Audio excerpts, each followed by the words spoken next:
Саламатсыздар, урматтуу бүгүнкү Атамбеков фракциясынын жыйынына катышуулар. Тилекке каршы акыркы күндөрү ковидке шылталап атабызбы? Ушу үйлө зор зомдуктар абдан күчөп кетти. Сиздерден бир-эки суроом тактап, андан кийин оюма айтсам.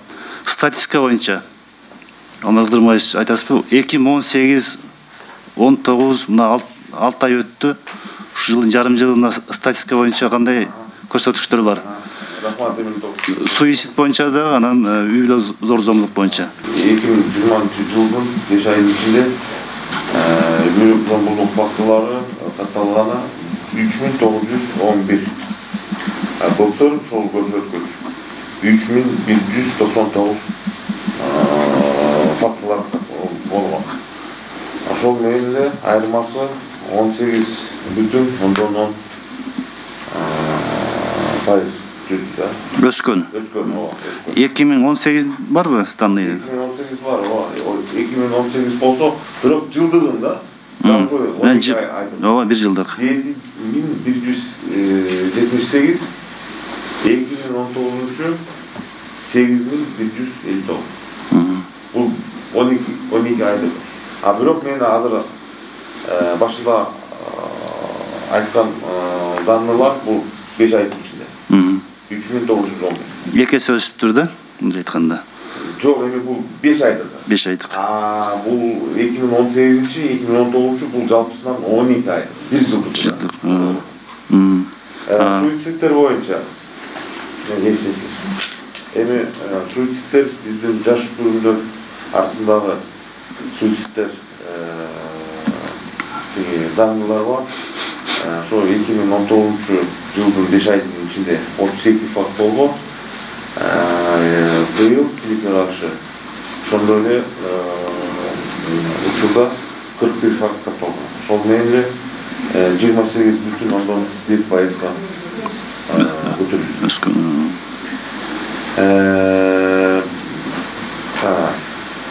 Анын ичинде эркек балдар 34, кыздар 7. Жашөөрүндөргө карата жасалган жоруктар жана кылмыштар былтыр эгер 1116 катталса, быйыл 93 эле факт катталды.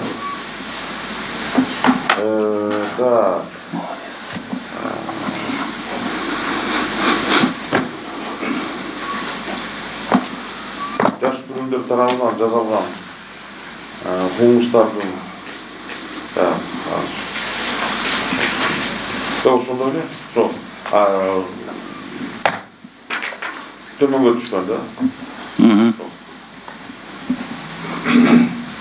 Бүгүнкү күнү ошол үйлүү зомбулук натыйжасында 4450 адам каттоодо турат, атайын каттоодо. Негизинен 2018-19 анан азыркы жылдын башынан статистиканы карасак, бул өтө деле чоң айырма жок экен. Демек бизде буга чейин көйгөй болуп келген. Мына өткөндөгү соцсеттерге чыккан Сузактагы аялын кордогон кишини мен биринчи көргөндө мен ишенген жокмун, бул кошуна өлкөдөн чыккан го деп. Өкүнүчтүүсү өзүнүн Сузактан чыкты. Мурда мындай окуяларды кинодон көрсөк, азыр реалдуу турмуштан көрө баштадык.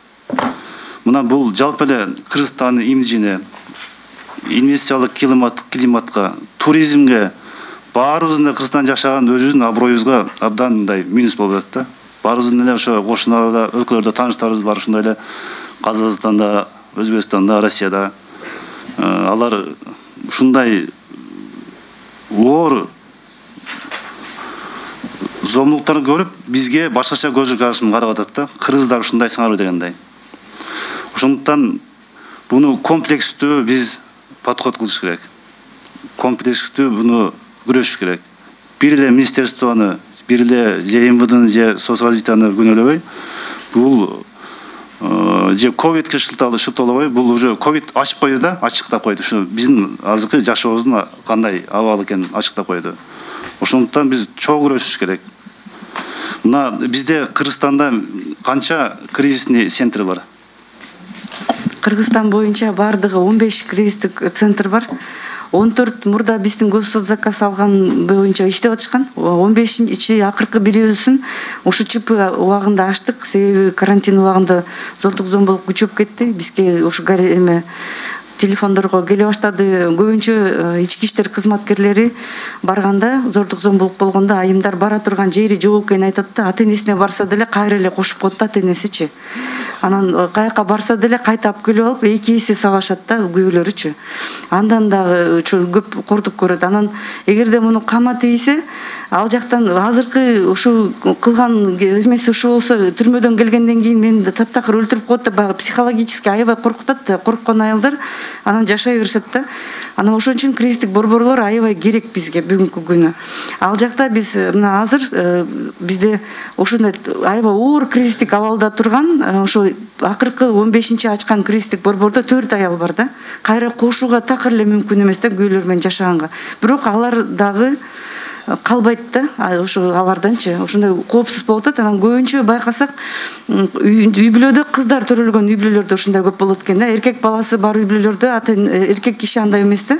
Көбүнчө ошо кыздар төрөлгөн үй бүлөлөрдө кризистик борбордо мынакей балдарды гендердик жактан карасак айымдардын эле көп эле кыздар болот экен да, балдары.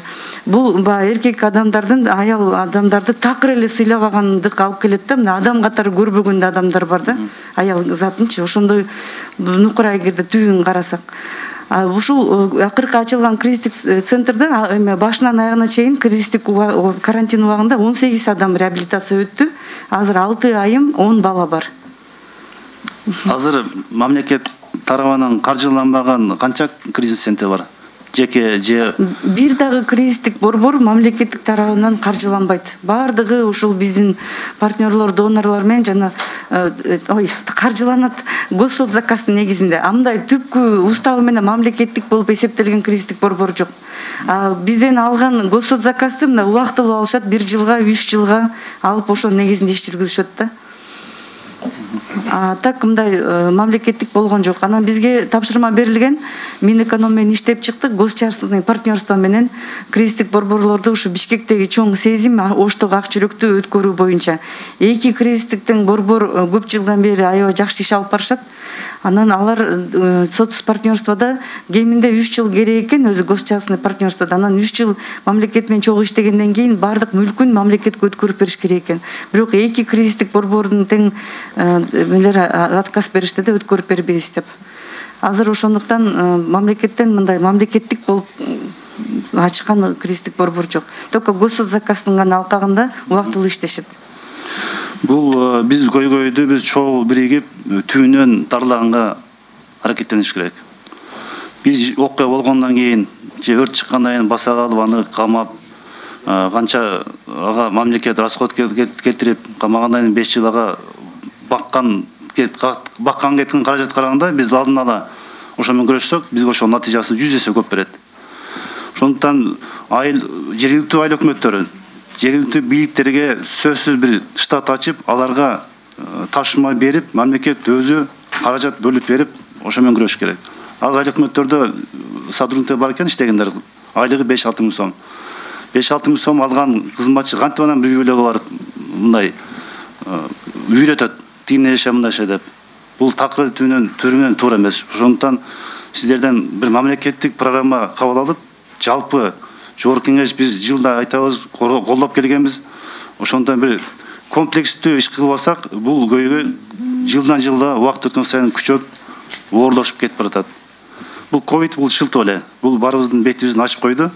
Ошондуктан мына мурунку окуялар, былтыркы окуялар, мына азыркы мына кечеги Соотта окуядагы 20 жыл чогуу жашаганбыз, эми кечирип койгула деп өзүм кечирим сурап атат. Анан кийинки кандай болот? Барын кечире беребизби? Буну уккан жанында кошуналар, бүт коомчулук турат. Бул кайталанбайт деп ким ага кепилдик берет? Ошондуктан экинчи тосмолор жазганды биз карап чыгыш керек. Себебин сөз карап чыгыш керек. Себеби бизде баары кырсык жол болот да, иш болот. Анан кийин баягы ортого түшүп, достору, туугандары анан ишти жаап коет. аны уккан коомчулук, аны уккан мүмкүн ушундай окуяга кабыл болгондор өзүнүн өзү ар жазбай өздөрү психологически даяр да, баары жабылат, чыдайын деп жүрө берет. Качан болбойгандан кийин өлүм каргандан чыгып атат. Ошондуктан комплекстүү иш чараны силерден күтөбүз. Мындай ар бир министерство өзүнчө иштеген болбойт.